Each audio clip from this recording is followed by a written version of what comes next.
Assalamualaikum warahmatullahi wabarakatuh.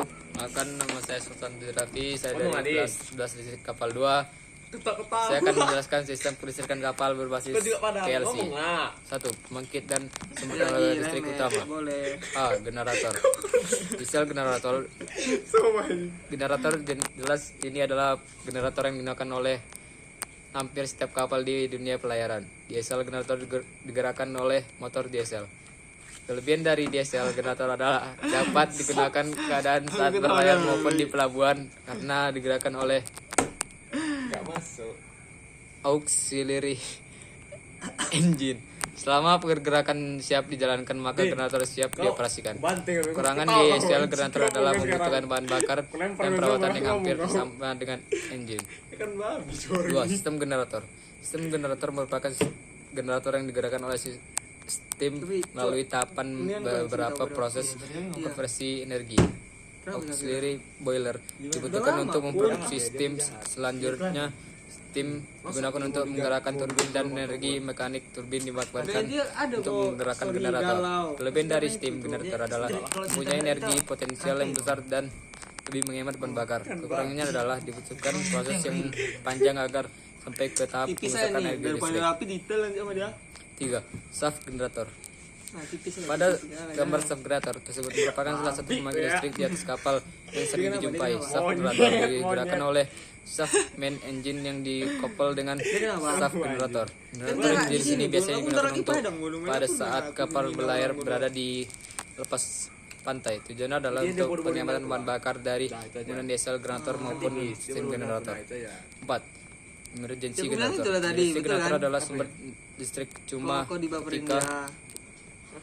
ketika akan mengoperasikan kapal saat kapal berada di pelabuhan sebelum beralih ke main bus bar.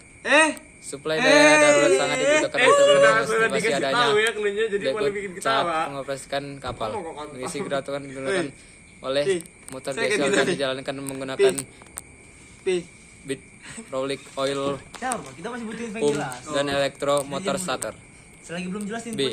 Baterai.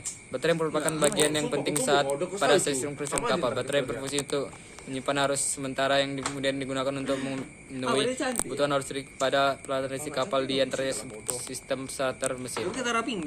1. Baterai primer. Baterai primer yang digunakan untuk sekali pakai melalui proses kimia untuk menyimpan energi listrik. 2. Baterai sekunder. Baterai sekunder adalah jenis baterai yang dapat diisi ulang atau recall baterai. Pada prinsipnya dasar baterai sekunder menghasilkan arus listrik adalah sama dengan baterai primer. 2. Sistem distribusi kelistrikan kapal. Sistem distribusi AC disuplai oleh alternator melalui main switchboard. Tegangan yang biasa digunakan adalah 440 volt. Tetapi untuk instalasi besar dapat mencapai tegangan 3300 volt. Tegangan tinggi. Suplai keperalatan penunjang melalui circuit breaker. Suplai tegangan rendah 220 volt digunakan untuk misal penegangan diperoleh dari transfer step down pada jaringan distribusi. Demikianlah sistem dasarnya menggunakan 3 kawat dengan insulasi atau kawat netral yang terhubung ke ground. Kawat netral yang terinsulasi lebih disukai walaupun terkadang kawat netral yang terhubung ke ground masih digunakan. Sistem dengan kawat netral yang terinsulasi dapat mengalami tegangan surya yang tinggi akibat dari switching atau salah sistem sehingga dapat merusak alat yang lain. Penggunaan sistem pembunyian atau drone dapat mengakibatkannya hilang layanan penting seperti sistem kemudi karena salah pembumian. Salah pembumian pada sistem yang terisolasi tidak merusak suplai dan tetap dapat dideteksi oleh lampu display pembumian. Oleh karena itu, sistem terinsulasi lebih disukai karena kegagalan pembumian atau ground sering terjadi di kapal dan hal tersebut tidak digunakan. Klarifikasi sistem kelistrikan kapal. 1. Itu nggak usah dibaca, Bonat. Di post, bodoh. Steering gear kapal.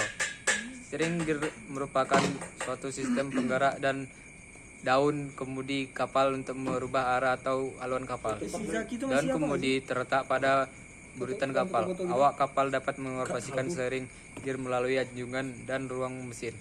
Namun pengoperasian steering gear pada kebanyakan kapal masih menggunakan sistem kendali secara manual. Panggilan B. foto PLC nikahan itu. 14. PLC adalah suatu alat basis mikroprosesor yang dapat diprogram untuk mengontrol dan mengendalikan proses pemesinan secara otomatis. PLC banyak digunakan sebagai sistem kontrol otomatis di setiap aspek industri mulai dari industri manufaktur, industri berkaitan, industri elektronik, industri pengepakan dan lain-lain. Soft skill itu bagus anjing kalau buka-buka gitu. Tujuan dari penelitian Apalagi udah ada tersebut panggilan. adalah untuk merancang dan membuat sistem kontrol konveyor penghitung barang menggunakan PLC. Sistem kontrol menggunakan PLC ini memiliki jalur masukan Masalah sebagai kalau input newbie nggak yaitu dipanggil, dua Ustaz. buah tombol Dipanggil untuk aja. menyalakan dan mematikan kerja sistem. C. AMI bersebut dengan Human Machine Interface. AMI mempunyai fungsi yang sama seperti part sistem GUI, yaitu suatu sistem yang menghubungkan antara manusia dan teknologi mesin. Sistem AMI sebenarnya sudah cukup populer Foto aja mungkin. di kalangan industri pada umumnya. AMI berupa komputer dengan display di monitor Apa dia yang CRT ikut atau juga sampai LCD di mana kita bisa itu, melihat bikin foto-foto gitu. keseluruhan sistem dari layar tersebut layaknya sebuah komputer AMI. Biasa dilengkapi dengan keyboard dan mouse dan juga bisa berupa touchscreen. Ini berfungsi untuk meningkatkan interaksi antara mesin dan operator melalui tampilan layar komputer serta memenuhi kebutuhan pengguna terhadap D. Kex Programmer dan IC Builder.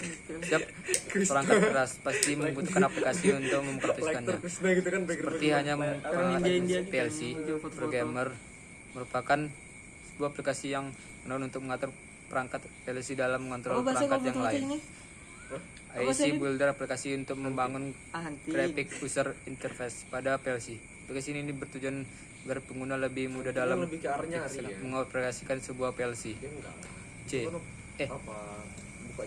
SCADA. SCADA atau disebut juga Supervisor Control and Data Acquisition adalah sebuah sistem kontrol listrik yang berbasis komputer yang digunakan untuk mengontrol sebuah sistem. Secara umum, SCADA dibagi menjadi 3 macam, itu basic SCADA, integrated SCADA, dan networked SCADA. Berikut ini adalah gambaran tentang sistem SCADA. F. Limit switch. Limit switch adalah salah satu saklar yang memanfaatkan katup sebagai pengganti penggunaan tombol kerja listrik. Switch sama seperti saklar pada umumnya. Ketika kutub terputus, maka saklar akan kondisi off atau dalam kondisi mati, dan sebaliknya jika saklar ditekan maka kutub katup akan terhubung maka akan dalam kondisi on atau menyala. Apa jamet. Sekian dari ada perluku tugas on mic lagi nih. kakak saya. Ada seseorang ini. Terima kasih. Ngajak on mic Assalamualaikum warahmatullahi tapi wabarakatuh. nggak ada.